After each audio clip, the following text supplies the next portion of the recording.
우리나라 사람들이 다른 그 종교를, 다른 신앙을 가진 사람들보다도 특별히 무슬림에 대한 그 감정이 또 조금은 두려움인 것 같은데, 그 두려움이 생기게 된 그 배경들을 볼 것 같으면 제가 보기에는 아마도 유럽의 수많은 그런 무슬림들이 정착을 했을 때 그 유럽에 끼친 영향들이 그렇게 썩 좋지 않게 비춰왔기 때문에 그런 것이 아닌가.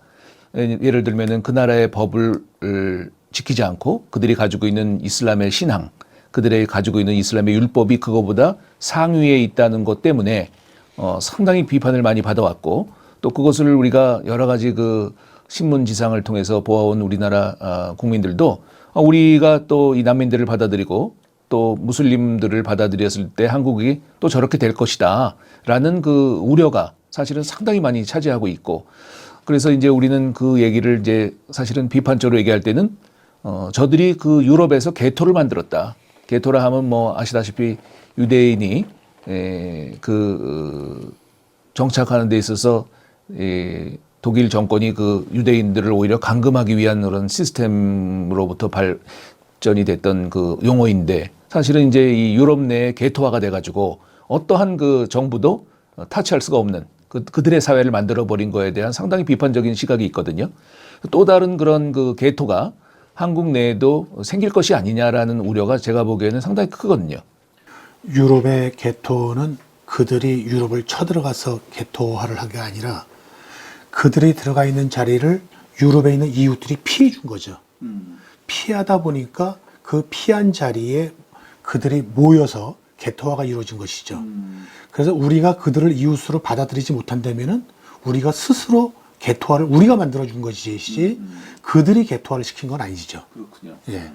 그리고 이제 이주에 있어서 왜 하나님께서 이주 가운데도 특별히 이 난민들을 쓰실까? 난민들은 일반 이주자하고 뭐가 좀 다를까? 왜 마태복음 24장에는 예수님 오실 때 어떤 징조가 있겠습니까? 라고 물었을 때 그 처처에 지진과 기근과 재난이 있으면서 또 복음이 땅끝까지 그와 동시에 확장되게 될까? 이 난민들이 전쟁과 박해 때문에 이주하게 되는데요. 전쟁이나 박해라는 것은 기본적으로 자기가 서 있었던 토대가 막 흔들리는 거거든요. 그래서 정신이 없는 상태예요. 자기가 든든하게 생각했었던 땅, 이런 것들이 지진으로 흔들리고, 그다음에 자기가 안전하게 가지고 있었던 직장, 이런 것들이 다 없어지고, 자기가 안전하게 토대를 구축해 왔던 조국을 떠나서 다른 나라로 가서 아무것도 없는 상태에서 새로 시작해야 되는 그런 진동 상태입니다. 하나님께서는 이렇게 진동하게 하시는 이유는 자기가 견고하다고 생각했던 것들을 깨뜨리시고 또 흔들리지 않는 것들만 남기시기 위한 거라고 하셨는데요. 히브리서에 보면 그렇게 자기가 견고하다고 생각했던 것들이 다 무너져 버리는 이런 과정에서 사람들이 이제 자기가 가지고 있었던 가치관, 세계관들이 다 깨지는 거예요.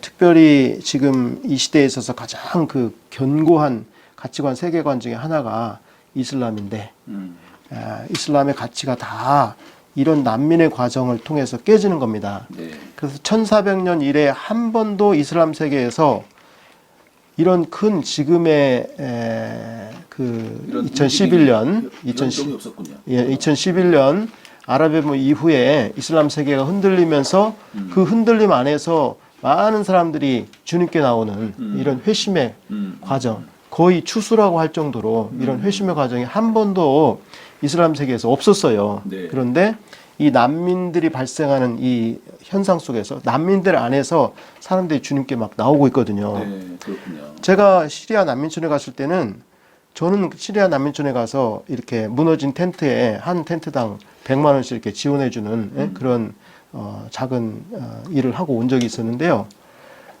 지원해드리고 그냥 신사적으로 이렇게 올라 그랬어요. 그랬더니 옆에 있던 청년이 하면서 따라오면서 왜 자기한테 복음을 안 전하냐는 거예요. 오히려 거꾸로. 아이고. 신사님을 올라 그랬는데. 왜 자기한테 성경 얘기를 안 하냐는 거야. 그래서 미안하다고 그러면서 이제 사형리를 안 가져왔다고? 미안하다고 그리고 이제 나중에 성경을 전했거든요. 네. 이렇게 마음이 열려 있습니다. 그리고 그들이 당신 무슬림이냐고 그러면 무슬림 아니라고 합니다. 무신론자라고 합니다. 무신론자. 응? 자기가 가지고 있던 세계관들이 지금 이 난민들은 이렇게 흔들리는 과정 속에서 깨진 사람들이에요. 그렇기 때문에 그 사람들이 무슬림이 아니고요. 대부분 다 무신론자입니다. 그래서 그런 상황을 좀 이렇게 우리가 알고 무슬림에 대해서 이렇게 두려워할 필요도 없고요. 이런 모든 과정이 결국은 우리 인간이 만든 과정이 아니라 하나님께서 하신 것이고요. 또 하나님의 선교 계획 가운데 있는 거라고 이해하는 게 좋을 것 같습니다.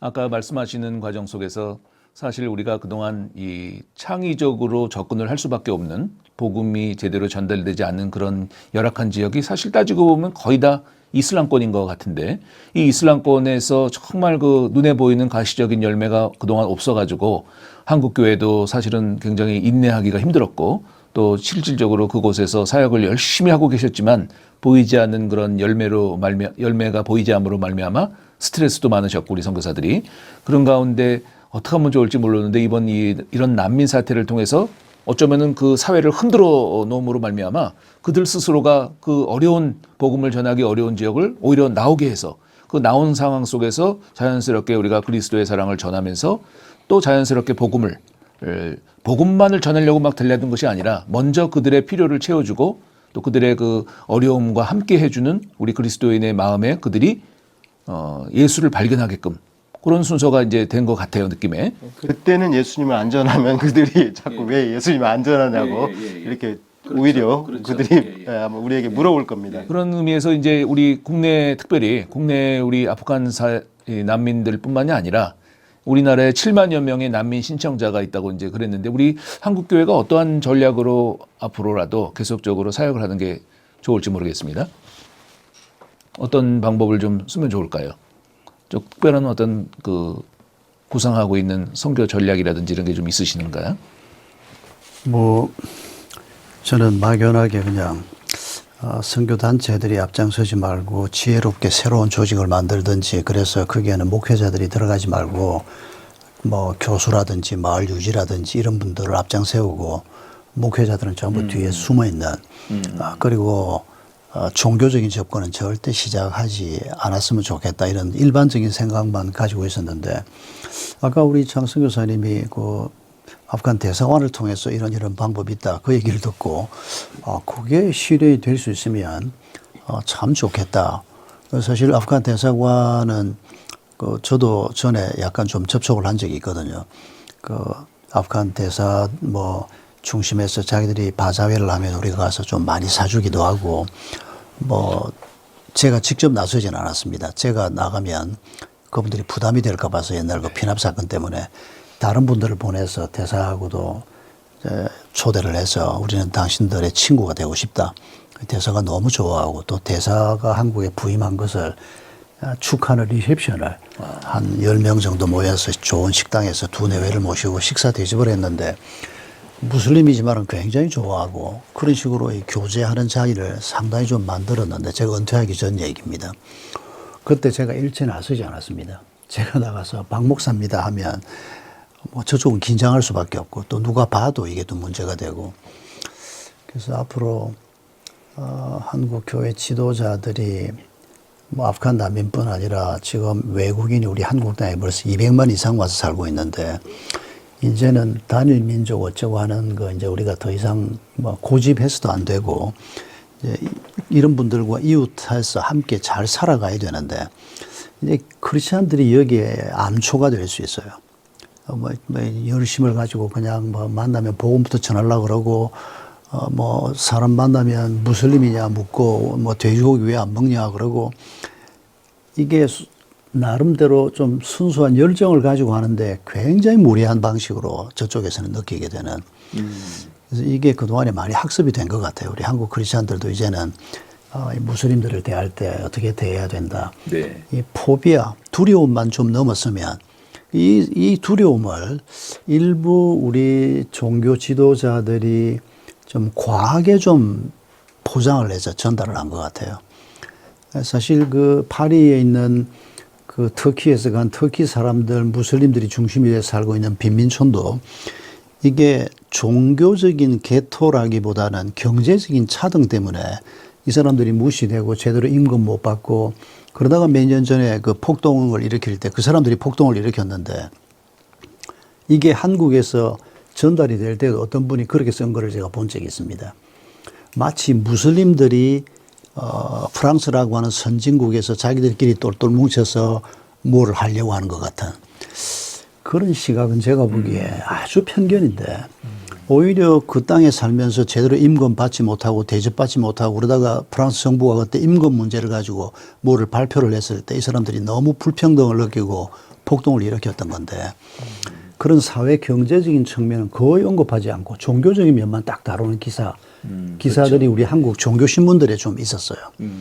이런 것들이 이제 자꾸 이제 커지는 거죠. 이슬람 그러면 이제 그런 것들이 먼저 떠오르게 되고. 근데 지금은 아마 우리도 이제 꽤 많은 정보들을 갖고 있고 그리고 무슬림들도 탈레반 같은 저런 그 샤리아 율법으로 뭐를 만들겠다고 저렇게 강경하게 얘기하는 사람들이 많지는 않으니까 그래서 앞으로 우리가 점점 좀 많은 정보를 교류하면서 또 좋은 전략들을 여기에 계신 아마 여러분들이 앞으로 그런 전략을 만드는데 큰 역할을 해야 되지 않을까 싶은데 네.